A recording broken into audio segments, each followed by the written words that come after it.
We've recently been invited, and I just received an email from the other organizations from CRAIG, the Cincinnati Regional AIDS Association, to come and present a program to the city to see what can we do to encourage them to be more involved. Politically, we haven't had the political involvement. When we give and present things, we invite council people. We may or may not get a proclamation, and somebody may read it, but that's the extent of the political clout that we've been able to get. But I think if we unify, one of the things that we're going to have to do here in the city, there's only a few organizations, and there's no need for us to compete with each other. We've got to come together. If the organization's unified, then we can obligate the political forces to come behind us. But if you got one group going down there saying something and somebody else saying something, people don't know who to support. But I think there is a sense of urgency since the funding has been cut so tremendously this year. Our funding was cut in half from the state. And so this is going to force collaboration. It's going to force us to unify our thinking. And that's going to give us the political clout.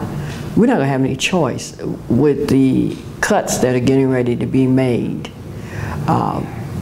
We're not going to be one of the priorities that people are going to be thinking of. The empathy for HIV is gone because people actually believe they can do something about it.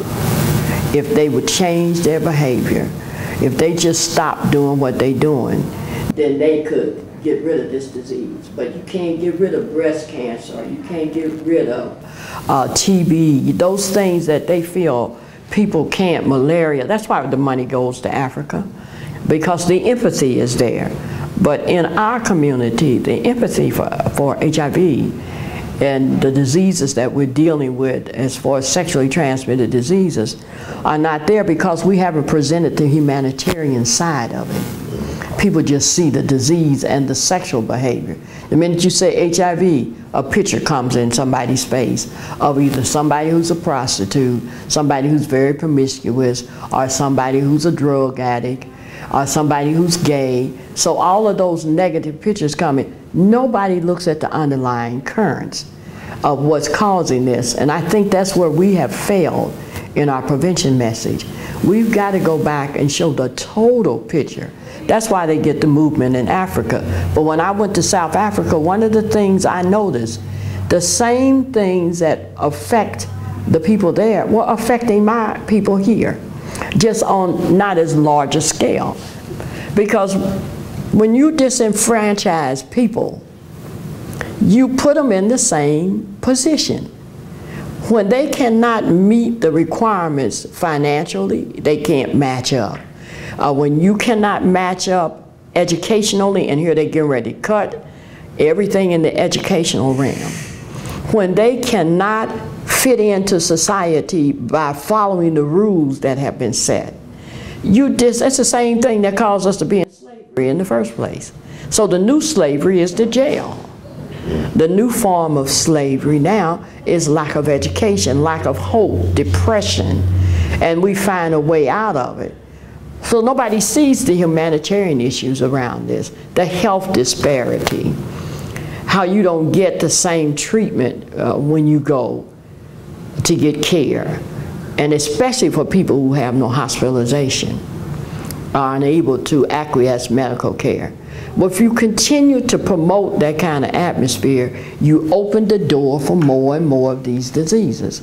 So how do we bring the picture together for people so they will want to do something about HIV? So they won't take all the computers to Africa to help those kids, but they'll leave a few over here to help our kids. You know, some of the things that they're doing there can work for our people here too.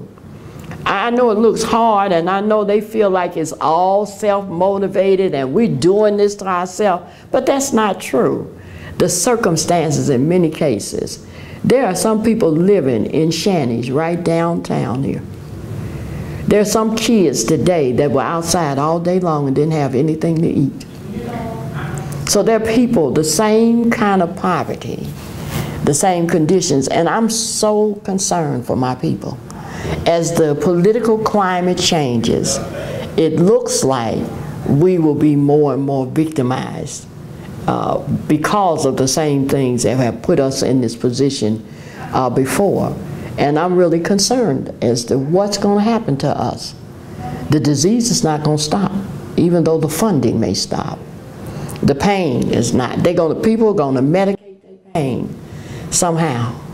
And the consequences of that medication is not going to stop. So how do we help our people? How do we present the picture so that people will want to help us?